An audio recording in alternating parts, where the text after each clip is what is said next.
E o tema escolhido, seja feita a vontade de Deus. Não é assim que sempre a gente fala, com a graça de Deus, seja feita a vontade de Deus. Se Deus quiser. Mas na verdade, como é que a gente fala? Que seja feita a vontade de Deus, desde que seja do jeito que eu quero, não é assim? Que seja da melhor maneira, desde que seja do jeito que eu quero. Desde que seja do meu jeito.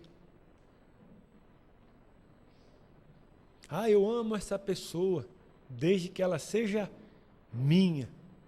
Se eu ouço um não, se a vida não me agrada, se as coisas não estão a contento, se nós somos contrariados, aí é que o bicho pega, não é isso?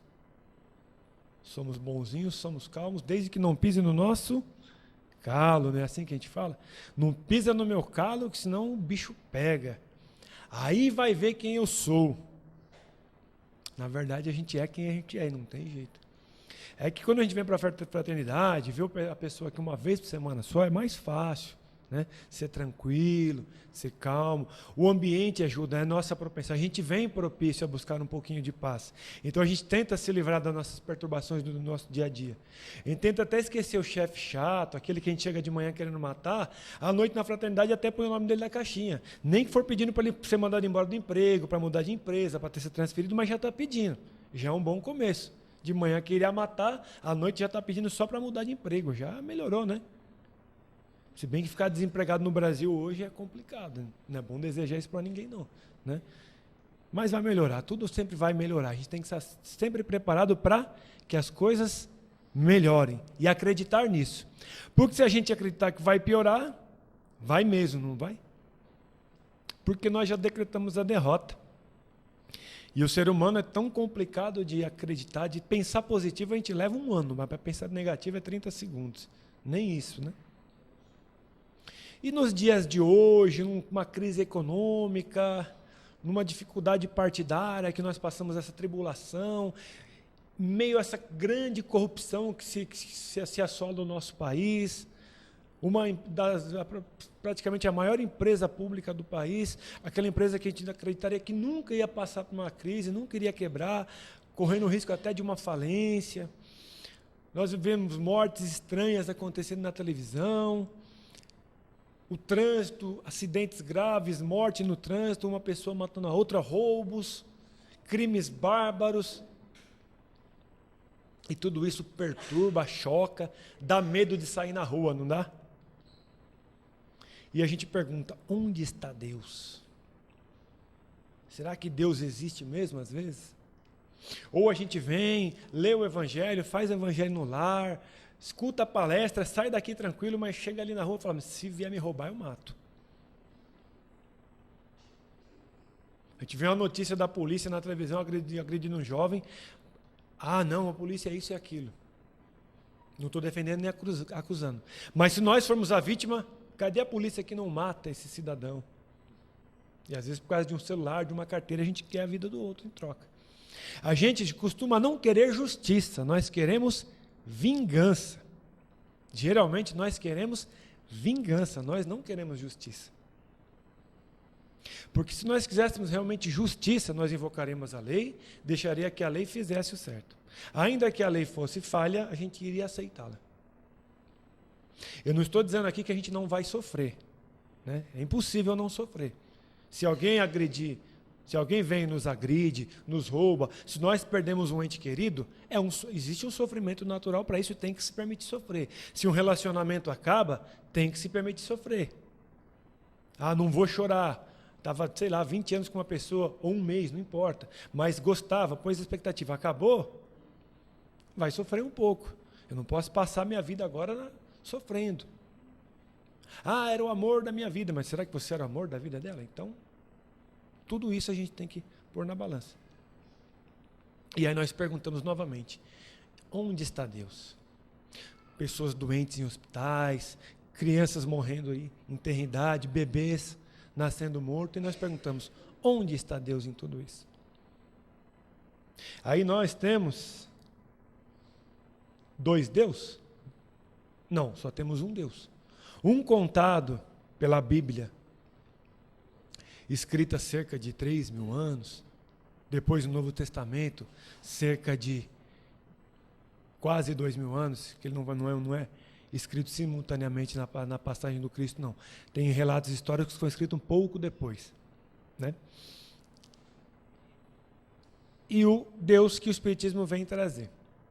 Esse foi o Deus contado pelo homem no primeiro momento da compreensão do ser humano. É como ele entendia o mundo externo.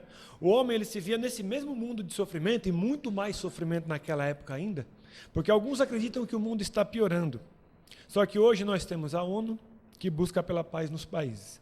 Nós temos carteira de trabalho que dá alguma garantia para o trabalhador, ainda que seja pouca.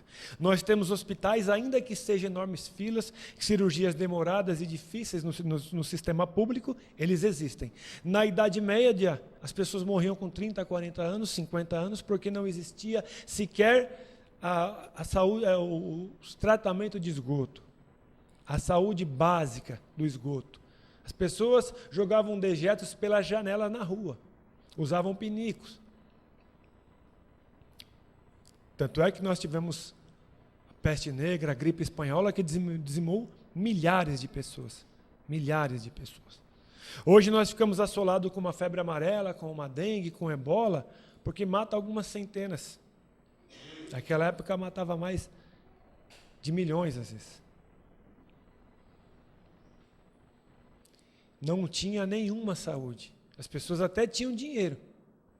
Os reis, os nobres, mas não tinha saúde. As guerras eram mais constantes e comuns na antiguidade, na Idade Média, por território, por posse. É só nós, pelo menos todo mundo aqui conhece um pouco da história da colonização do nosso país. Os indígenas que foram dizimados aos milhares. As guerras que se deram para tantas conquistas. Os bandeirantes. Os escravos que foram trazidos da África de maneira estúpida. Então o mundo vem melhorando. Mas o homem precisava entender e explicar alguma coisa. Então, a espiritualidade estava lá para explicar. Mas você não consegue explicar a matéria da faculdade para uma criança de 2 anos. Então tem que se passar de uma forma mais ilustrada. E foi a forma que foi colocada na Bíblia. Quando nós chegamos no livro dos Espíritos com Kardec, não foi Kardec que escreveu a codificação. Algumas pessoas ainda pensam que foi Kardec que escreveu. Ele não escreveu, ele codificou. Ele foi lá, ficou sabendo através das mesas girantes, soube que haviam vários médiuns escrevendo pela Europa e foi de lugares distintos, diversos, de pessoas que não se conheciam, nunca tinham se visto e tinham comunicações escritos muito parecidos, com um conteúdo moral e lógico para Kardec, que era um cientista na época. E por isso que ele juntou toda a codificação. E aí nós vamos no capítulo 1 do livro dos Espíritos, e ele começa com a primeira pergunta. Deus, o capítulo 1 é sobre Deus, as causas primeiras. Deus e o infinito, provas das existências de Deus, atributos da divindade. 4, panteísmo. Aí pergunta, o que é Deus? Deus é a inteligência suprema, causa primeira de todas as coisas. Se a gente parar só nessa pergunta, não precisa nem ler o resto do livro dos Espíritos. Mas como a gente é difícil de entender, a gente ainda está aprendendo, a gente ainda está, talvez, chegando ali na adolescência espiritual, talvez. A gente tem muito ainda para amadurecer, e o adolescente ele é sempre contestador, e ele sempre quer ser o dono da verdade. Então nós estamos mais ou menos aí Se a gente entender que Deus é a causa primeira de todas as coisas, a gente não teria nem por que se entristecer. Entristecer a gente até pode, né? O que nós não podemos é nos revoltar. É porque é a revolta que causa os grandes sofrimentos da alma. A tristeza, ela é momentânea, ela é passageira. É como eu falei, a tristeza pela perda de um ente querido, até de um animal, de um emprego, de um relacionamento, ser vítima de uma violência qualquer, vai trazer uma tristeza. Mas a revolta é muito mais do que isso, é aquele sentimento de vingança que ele fica constantemente alfinetando a minha alma, querendo que alguém ou alguma coisa se prejudique, porque eu me senti prejudicado. Por isso que Jesus ensinava tanto a perdoar, porque quem adoece somos nós. Muitas vezes o nosso objetivo não é alcançado, mas nós vamos adoecer. E se o objetivo for alcançado, também não vai adiantar nada, porque o maior sofredor de tudo isso ainda serei eu. Ainda seremos nós. Por isso nós precisamos do perdão. Então nós nos encontramos num planeta, dentre os milhares que o Livro dos Espíritos nos conta que existe pelo universo, que são habitados. Mas que nem todos têm o mesmo corpo material que nós. E nós vemos a ciência provar a cada dia que o universo é maior e maior e maior, uma coisa que Kardec falava aí há quase 200 anos. E que a ciência sequer conseguia explicar pouco mais do que o planeta Terra. Hoje o homem já foi à Lua, já mandou nave lá, robô até Marte, mas o Kardec já falava. E nós estamos num grau evolutivo chamado planeta de provas e expiação. Já não somos mais um planeta primitivo, já fomos, né, quando nós nos encontrávamos lá na chamada pré-história. Passamos para um planeta de provas e expiações e estamos às beiras de chegar a um planeta de regeneração, onde o mal não predominará mais no planeta, onde não veremos mais tantos crimes hediondos, crimes bárbaros, mas veremos o ser humano querendo se modificar, a consciência despertando, e só restarão no planeta os espíritos em que a consciência estiver pelo menos desperta, noção de si próprio. Porque a grande dificuldade do ser humano, muitas vezes, não é eu não consigo mudar. Mudar é muito difícil, sim, é muito difícil. Pode levar décadas, pode levar até séculos. Mas o mais difícil para nós é perceber que nós erramos. Geralmente nós vemos uma palestra na casa espírita e pensamos, se fulano estivesse aqui, serviria para ciclano, meu filho, se o meu cunhado, se a minha mãe, aquele meu amigo, se ele estivesse aqui hoje, mas nunca nada serve para nós, é sempre para o outro. Então nós temos que nos perceber, porque aqui no Evangelho segundo o Espiritismo ele fala os atributos do homem de bem. É o homem que quer melhorar, esse é um dos atributos.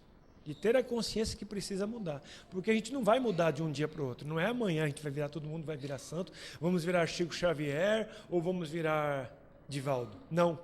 Mas nós temos que respeitar até os nossos defeitos e reconhecê-los. Reconhecendo o meu defeito, eu passo a conviver com ele e lidar com ele. Saber que se eu me estressei demais hoje, eu poderia ter tido uma consequência ruim com esse meu estresse, e não tive hoje, graças a Deus, então eu vou tentar vencê-lo amanhã. Porque nós vemos pessoas de bem, pessoas boas, discutir num trânsito e um mata o outro. Nós vemos um vizinho que sempre foi uma pessoa de bem, uma outra pessoa que sempre fez o bem, por causa de um som alto, vai lá e tira a vida da outra pessoa. Porque o ser humano, quando ele perde a cabeça, ele não vê mais nada na frente. Nós deixamos a raiva tomar conta de nós, a gente vira um monstro, a gente destrói. Se não destruir o corpo físico, a gente destrói mentalmente, emocionalmente as pessoas. Leva-se muitos anos para construir um castelo, uma obra de arte, mas apenas uma marreta para destruir é poucos segundos. Então, para a gente conquistar alguém, para a gente fazer alguém se motivar e acreditar, leva muito tempo, mas para colocar alguém no chão é poucos segundos. E nós vamos continuando lá no nosso planeta de provas e expiações. Nos esquecemos que nós passamos por aqui por um tempo apenas. Nós nos enxergamos como se esse corpo aqui fosse durar para sempre. E aí a gente vive como se nunca fosse morrer. E aí morre como se nunca tivesse vivido. Essa frase ela é repetida muitas vezes no meio espírita, né? Eu nem sei quem é o autor, mas eu sei que essa frase a gente ouve bastante vezes. E o que nós estamos fazendo aqui na Terra? Qual é o nosso objetivo aqui? Não adianta, nós vamos morrer. Nós vamos desencarnar. Vamos perder o nosso corpo físico. Agora, daqui a pouco, amanhã, daqui a 40, 50 anos, eu não sei. A gente a todo tempo é abatido com alguma notícia, fulano desencarnou, fulano desencarnou. A gente não sabe quanto tempo tem. A gente não sabe quanto tempo vai durar. Às vezes num acidente, às vezes por uma doença, às vezes vítima de um crime, nós vamos desencarnar. Isso é certeza. Para quem não sabia ainda, então está avisado. Nós vamos desencarnar. E parafraseando o Henrique lá do Bênção de Paz, nós sofremos no planeta Terra. Então, para quem ainda não sofreu, caso alguém daqui ainda não tenha sofrido, eu tenho que dar a notícia. Ainda vai sofrer. Vai passar por sofrimento. Porque o sofrimento ainda está ligado ao quê? À dor física e ao entendimento espiritual. Nós ainda não conseguimos entender o mundo que nós estamos, o que nós estamos fazendo aqui. Nós não conseguimos entender que espíritos perturbados e criminosos são os maiores sofredores que tem no planeta. Porque eles estão sendo vítimas da própria revolta, da falta de aceitação. E não é riqueza material que define ou pobreza material que define o criminoso. Nós vemos espíritos encarnando nas maiores dificuldades, a maior pobreza material, emergindo de uma condição moral fantástica. E nós vemos espíritos de uma riqueza material, uma pobreza espiritual degradante. Desviando recursos e verbas para acumular riqueza que não gasta, que não consegue nem aproveitar, em detrimento de pessoas sofrendo e morrendo em corredores de hospitais, crianças crescendo sem escola, sem saneamento básico, sem moradia adequada. E nós nos deixamos, muitas vezes, revoltar com tudo isso. Eu não estou dizendo aqui para nós sermos passivos. Ah, não, estão acabando com o país, estão roubando, então está tudo certo. O cara está matando ali, não vou ligar para a polícia porque falou lá na palestra que eu tenho que perdoar. Não é isso. Justiça é uma coisa, vingança é outra. Então vamos. Justiça, justiça. Estamos presenciando, liga para a polícia. Tem que tomar atitude, alguma coisa tem que ser feita. Se eu puder intervir e ajudar, beleza. Se eu não puder, vou ligar, tomar providência ou pedir ajuda para quem possa. Mas também não vamos ser omissos. Ah, eu não voto mais porque só tem ladrão. Não sei, não vou discutir política com vocês, mas se a gente quer mudar alguma coisa, a gente tem que ter pelo menos opinião. Se nós não damos a nossa opinião, é que nem reunião de condomínio. Se você não vai na reunião de condomínio, depois não adianta reclamar, praguejar, amaldiçoar o síndico, xingar todo mundo do que foi, porque no prédio às vezes tem 100 famílias, só foram 5 e as 5 decidiram que iam fechar a piscina para fazer lá uma banheira de cerveja, sei lá o quê, e você não gosta nem de beber. Mas não foi, não deu opinião. A gente tem que ter opinião, tem que tentar colocar aquilo que a gente pensa. Então, como é que a gente vai fazer para se entender nesse mundo? Porque eu vejo assim, poxa, mas desencarnou aos 30 anos era a vontade de Deus. Ah, fulano deu tiro no outro, então era a vontade de Deus. Também não é assim. Essa não é a vontade de Deus. Porque se nós acreditarmos que eu tenho que dar um tiro nele para acertar algum resgate do passado, nós vamos colocar uma bola de neve que sempre terá que haverá um crime, porque na próxima ele vem e vai ter que atirar em mim porque eu atirei nele. E aí como é que isso não acaba nunca?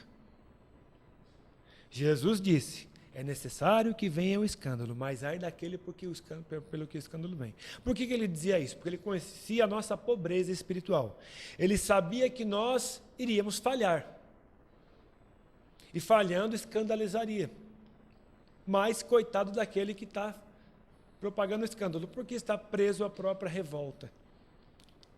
É um sofredor, está preso ao próprio sofrimento. Então, qual é o nosso grande objetivo, em primeiro lugar, aqui na Terra? Nos libertar do sofrimento, nos libertar da revolta, da raiva. Segundo passo, acreditar que nós podemos ser melhores, que nós temos que ser melhores a cada dia, em tudo que nós pudermos ser. Respeitando, sim, os nossos limites, lógico. Não adianta, acredito eu, que não adianta eu trabalhar das 6 da manhã até a meia-noite para guardar dinheiro, perder a saúde, não ver um familiar, não estar com as pessoas que a gente ama, e não ver uma pessoa, nem talvez o filho crescer, em troca de dinheiro e morrer jovem.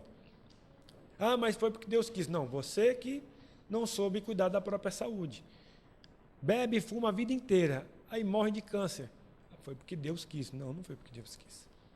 Talvez não estava nem planejado na sua reencarnação de morrer dessa forma. Mas os anos de vício, de abuso, de noitadas, fizeram que o corpo físico se degradasse. Olha, nunca bebeu, nunca fumou, nunca fez nada de errado.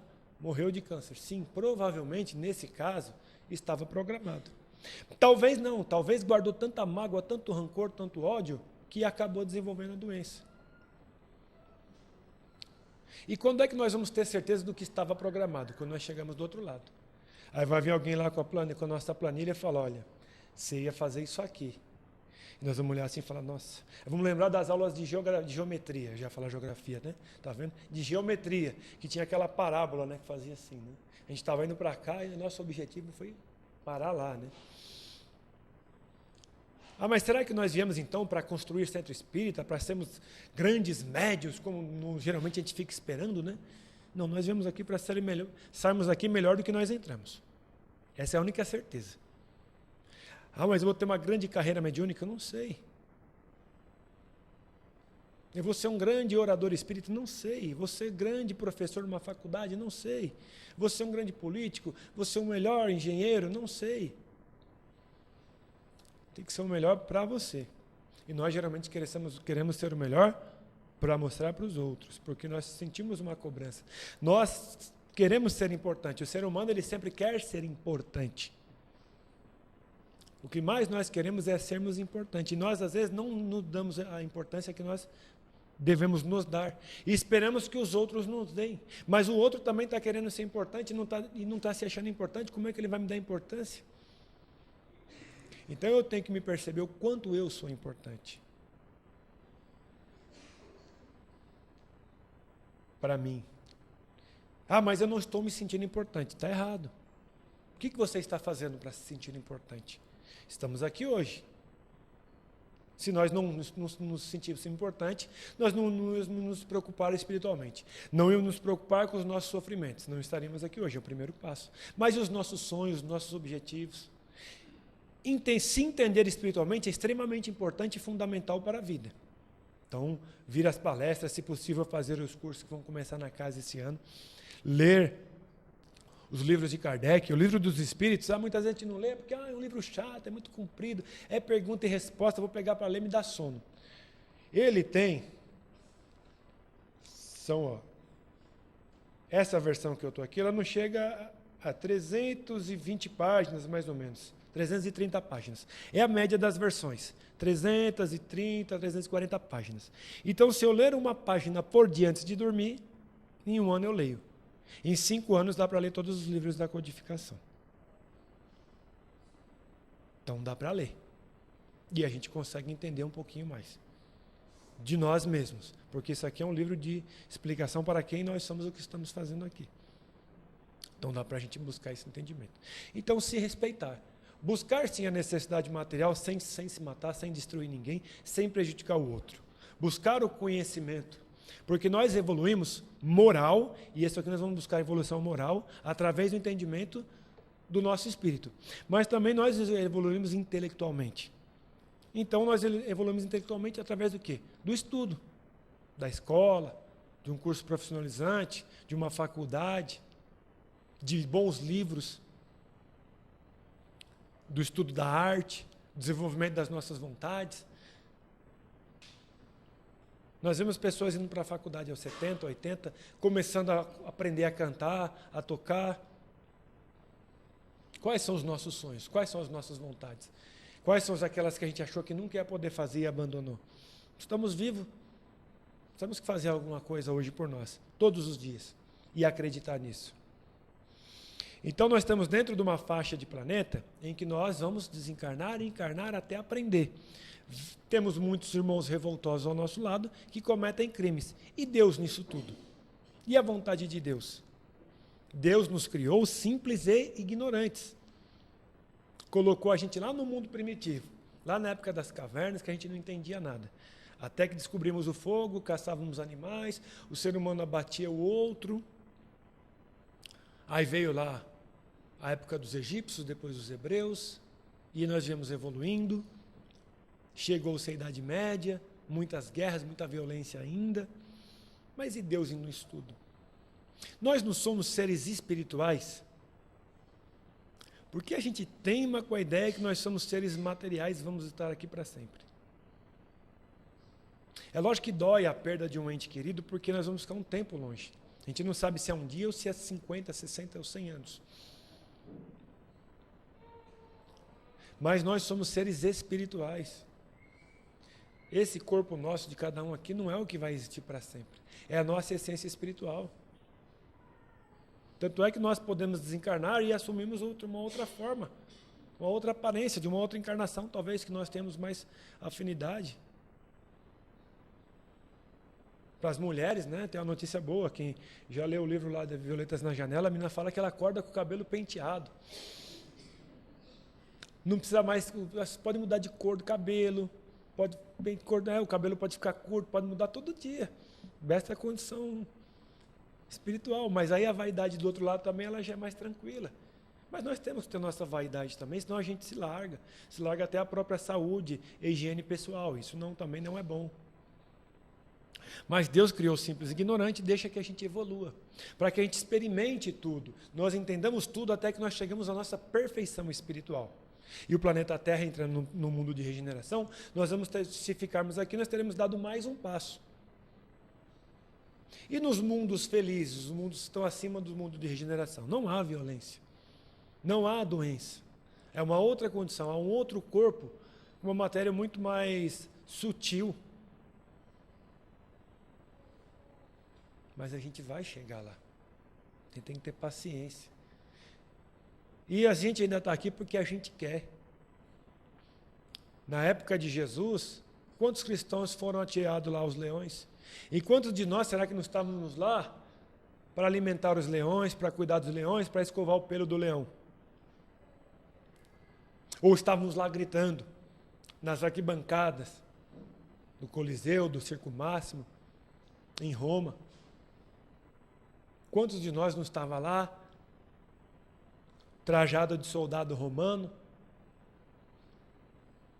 Ou quantos de nós já não esteve em outras épocas, em outros séculos, em outras objetos, dentro de uma igreja, dentro de um sistema que nós poderíamos ter feito bem, e usamos tudo isso em nosso favor? Hoje nos choca ver alguns irmãos de outras religiões fazendo algumas shows em troca de remuneração. Mas e nós? O que será que nós fizemos lá atrás? Quando nós estivemos talvez dentro de uma instituição religiosa, num posto talvez, se não de comando, mas de alguma importância. Nós já passamos por outras vidas. E já tivemos a oportunidade de aceitar o Cristo, de amar ao próximo e de fazer o bem. Quantos que já não precisam reencarnar, estão apenas em volta do orbe para tomar conta de nós, e quando reencarnam já é por missão, ou para buscar resgatar algum ente querido que ainda se encontra perdido nas sombras do próprio espírito. Quando nós vemos um Divaldo, Chico, Madre Teresa, tantos outros, anônimos. Ah, mas aquela pessoa é tão boa, só faz o bem. Quantos tem? Alguns. Talvez não tenhamos milhares hoje encarnados no planeta, mas talvez tenham algumas centenas espalhados no mundo, que vivem para fazer o bem para o próximo e se contentam com isso. Não precisam do duty free lá do aeroporto, né? Não precisam ir no estádio gritar lá pelo próprio time, não precisa do carro zero. E nós que ainda precisamos de algumas coisas dessas, que saibamos usar de forma comedida, sem se deixar seduzir em demasia por estas coisas materiais, e façamos que nós possamos usar as coisas materiais. Não elas nos usarem, que nós possamos usar o dinheiro, não que o dinheiro possa nos usar. Não sejamos escravos do dinheiro. Usemos as coisas e não as pessoas, né? Temos que dar valor às pessoas. Geralmente nós damos valor às coisas e usamos as pessoas. Isso está errado. Então, quando a gente vê alguém desencarnando, vê as coisas acontecendo, parece que é assim, que tudo tinha que acontecer daquele jeito, pronto, acabou, como se fosse um destino. Mas Deus também nos deu o livre-arbítrio. O que significa isso? Que se eu desencarnar hoje, será que era para eu desencarnar hoje, realmente? Certeza? Se começar a cair aquela tempestade que tem chovido em São Paulo esses últimos dias, não é isso? Então, se eu pegar uma tempestade dessa, uma moto, dessas motos das mais potentes, acelerar na Eamelo, 200 por hora, sem capacete, apesar que pode até estar de capacete, até de armadura, acho que não vai adiantar muita coisa, mas sem capacete, sem nada, passando todo o farol vermelho, bater e morrer era a vontade de Deus? Chegou a minha hora? Mas se não fosse sua hora, você não ia morrer. Não é bem assim. Alguém vai sair de casa, sente aquela intuição, não sai agora, não vai por esse caminho, sabe aquela coisa de mãe, só que é lá na sua consciência, você ouvindo aquela voz, não vai por aí, ou a mãe fala, não vai, hoje insiste para não ir. Não, eu vou, aí vai. Aí você está lá, a pessoa está querendo te roubar, você acha que também não tem alguém lá tentando fazer ela desistir dessa ideia, que ele não tem um mentor responsável por esse ser que está cometendo um crime, está tentando fazer, não vai, não faz, sai dessa vida, uma hora você vai ser preso, uma hora você vai morrer, uma hora você vai acabar lá no umbral, não vai dar certo. E o cidadão vai, e você está vindo. Aí tem um outro, seu protetor vai lá e vê uma viatura de polícia lá na rua de baixo, ele vai lá naquela viatura, tentar intuir aqueles caras que estão trabalhando, vai na rua de cima lá que... Aí um quer ir, mas não, estou com fome, não vou lá não. Não, vamos lá, meu, não sei, está me dando uma coisa que é para passar naquela rua. Não vou. Eu sou o chefe, para aí que eu vou jantar. E aí a pessoa é roubada, era a vontade de Deus? Em outra situação dessa, na hora que vai acontecer, passa a polícia. Funcionou. Por quê? Porque alguém estava apto a captar aquela intuição. Então nós queremos que o mundo mude. Mas muitas vezes nós não queremos mudar. Nós queremos que as coisas funcionem, mas muitas vezes no nosso trabalho a gente não quer fazer o nosso trabalho da melhor forma. Nós somos cada peça de um enorme relógio. Qualquer pecinha dessa que trave, o relógio para, o relógio quebra, o relógio não funciona. Então, para que as coisas aconteçam, nós precisamos estar aptos, estarmos com vontade. Passei e vi alguma coisa estranha, pensei em ligar para a polícia. Não vou ligar não, deixa para lá. Vou ligar, o cara vai atender, vai estar com preguiça, a polícia não vai querer vir. É que nem aquela história, né? A pessoa pega, está viajando numa estrada de terra sozinho, tarde da noite, embaixo de uma chuva tremenda. O pneu do carro fura, aí ele desce, percebe que esqueceu o macaco e que o estepe está furado. Fala, bom, agora eu vou passar a noite aqui. Não vou chegar no meu compromisso. E ele desanima dentro do carro, daqui a pouco ele olha lá longe e vê uma luz muito pequena, ele percebe que é uma casinha, uma chácara, no meio do nada. Abre o guarda-chuva e começa a ir até lá. Tarde da noite ele fala, bom, se essa pessoa tiver um pneu e o macaco para me emprestar, vai me ajudar muito. Depois eu volto aqui, pago até 2 e vai me ajudar, vou resolver o problema, vou conseguir ir. Só que no meio do caminho ela começa a pensar, poxa, mas já é madrugada, com chuva. Eu vou acordar a pessoa, mas a luz está acesa, eu acho que ela está acordada. Ou pode ser que ela dormiu e deixou a luz da sala acesa, mas aí eu vou incomodá-la. Não, eu acho que ele não vai me emprestar. Ainda vai ficar bravo, porque eu vou chegar lá, não vai dar certo, ele vai chegar, até que ele chega no portão e começa a bater. Mas ele vai sair, vai me xingar, vai reclamar, vai falar que não me conhece, não vai querer emprestar esse pneu não, isso não vai dar certo. Como é que eu pedi um macaco? Aí o cara abre a porta, eu não quero pneu nenhum, pode ficar com o seu macaco, eu não preciso de nada disso aí. E nós muitas vezes somos assim. Antes de fazer, nós já estamos colocando o fracasso, delimitando a derrota. Então, o que é a vontade de Deus? A vontade de Deus é que a gente sempre seja feliz. E a gente precisa se compreender e compreender a nossa realidade espiritual para sermos felizes. Só um exemplo para a gente finalizar, que é bastante interessante. Para quem não leu ainda, leia. Para quem não assistiu o filme, assista. Do filme chamado A Vida Continua. Ele é um filme bem simples, de uma qualidade assim, técnica, vamos dizer assim, de cenário, bem simples. Mas a história, os atores são muito bons. Ele é contado rapidamente. Né? Tinham criticado muito esse filme, dizendo que não era bom, mas é que não é um... Quem assistiu o Nosso Lar espera aquele espetáculo de cenário. Né? Para esse filme ele é bem mais simples, mas a história é bastante interessante, porque ele é bem fiel à história do livro. Resumidamente ele conta, mas no livro É a história de Evelina e Ernesto. Evelina com um problema de saúde, Ernesto também se conhecem dentro do hospital, passam por cirurgia e de repente se veem num outro hospital diferente, estranho, e se encontram lá muito bem de saúde, mas bastante confusos, sem entender nada. Por que eles estavam naquele hospital, se onde eles foram internados não tinha nada a ver com aquele local? Começam a perceber que é uma casa de recuperação, pensam que estão num sanatório, até que eles finalmente descobrem que estão desencarnados. E começa a se passar a história e descobrir que eles tinham muito mais em comum do que eles pudessem imaginar, embora não tivessem se conhecido durante o tempo de encarnados. Porém, Ernesto e o pai de Evelina e Amâncio já tinham sido amigos, sim, no plano terrestre, embora Evelina não soubesse. E Ernesto, em determinado momento, pensa ter tirado a vida do pai de Evelina, mas ele descobre depois, já desencarnado, que quem tirou a vida, na verdade, foi Amâncio, que foi depois de esposar Frígida, a mãe de Evelina. Evelina perde o pai aos 2 anos de idade apenas.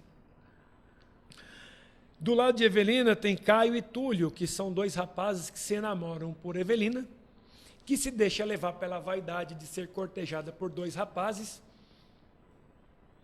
e não quer desistir de nenhum dos 2. Até que começa a ter um relacionamento com Caio, mas percebe que daria mais importância para Túlio. Deixa Caio para poder ficar com Túlio, que tentou o suicídio, mas antes de que ela vá ficar com Túlio, entre aspas, se mata. Ela pensa que ele se mata. E descobre depois, no plano espiritual, que Caio é quem havia tirado a vida de Túlio. Túlio ainda se encontrava revoltado nas trevas, muitos anos ainda depois. Lúcia, filha de Ernesto, e Elisa, esposa de Ernesto, que não gostava de Ernesto, tinha muitas brigas com ele. Elisa quase enlouquece, depois do desencarne de Ernesto, pela presença do pai de Evelina. E Lúcia, ainda quando Evelina era viva, era amante de Caio, sem que Evelina soubesse quem era Lúcia. Então a história deles é mais entrelaçada do que eles pudessem imaginar. E eu acho que é bastante interessante esse livro para falar um pouco sobre a vontade de Deus, porque ele mostra que aqui cada um é responsável pelas próprias atitudes, e a atitude de cada um afeta a vida do outro. Jamais poderemos dizer que seja a vontade de Deus que um amigo vá e abata a vida do outro por causa do interesse na mulher dele. Ernesto, movido pelo ciúme, acreditava que ele gostava de Elisa, e Amâncio porque queria ficar com Frígida. E aí, depois de tudo isso, é proporcionado a Túlio, ao pai da Evelina, a Elisa, uma nova oportunidade na Terra para poder se acertar. Essa história é contada por André Luiz, através do médium Chico Xavier. Toda a história é assim, todo caso é assim. No Espiritismo a gente tem uma tendência, às vezes, de achar que tudo é igual, tudo vai ser do mesmo jeito. Não, não é assim. Cada história, cada reencarnação, cada pessoa, cada um de nós tem uma história, tem um próprio. Cada caso tem que ser analisado. Não dá para você medir uma reencarnação por todas. Por que para esse é assim, para o outro? Porque cada um tem o seu pormenor, a sua história. Todas têm esse final, entre aspas, felizes de ter a oportunidade de reencarnar. Lógico que ele leva muitos anos. No filme conta de maneira rápida, mas no livro você vai perceber que leva muitos anos até um conseguir o perdão de um, de outro, de conseguir essa reencarnação, porque muitas vezes é induzido a reencarnação, mas às vezes aquela mãe não quer, não está pronta. Uma dessas histórias se passa como uma adoção, e às vezes a pessoa não aceita uma adoção. Então, muitas vezes as coisas estão ali, estão mostrando um caminho. A gente quer uma profissão. Sei lá, o cara quer ser médico, mas não tem talento nenhum para ser médico. Mas para ser mecânico, é com maestria. Mas médico tem mais destaque, ganha mais. Às vezes até consegue, mas ser um péssimo médico. Poderia ser um excelente mecânico. Então nós temos que nos perceber. Aceitar os nossos defeitos, conviver com eles. Aceitar quem nós somos. Nos conhecer. Já dizia um grande sábio, né, da antiguidade. conhece-te a ti mesmo. E como dizia o mesmo grande sábio, só sei que nada sei. Esse era Sócrates, quando vai até o oráculo em Delfos, na Grécia, e pergunta: o que é um sábio? Aí o oráculo pergunta para Sócrates: mas o que você sabe? Só sei que nada sei. Aí o oráculo diz a Sócrates: o maior sábio é Sócrates, porque sabem que nada sabem. E nós estamos o tempo todo querendo saber de tudo e sermos o dono da verdade. Sejamos mais humildes, peçamos a Deus a oportunidade de deixar a nossa consciência despertar, que nós possamos perceber cada um dos nossos defeitos, possamos também aceitá-los e tolerá-los para conviver com eles e nos fazermos cada dia melhor, cada dia mais seres humanos melhores, em primeiro para nós mesmos, porque seremos o reflexo no mundo. Se queremos mudar o mundo, mudemos a nós mesmos. Se queremos levar os outros à luz, primeiro nós temos que nos tornar luz. E que com a graça e a bondade de Deus e de Jesus, nós possamos ir para a nossa casa em paz. Fiquem com Deus, obrigado pela atenção. Boa noite.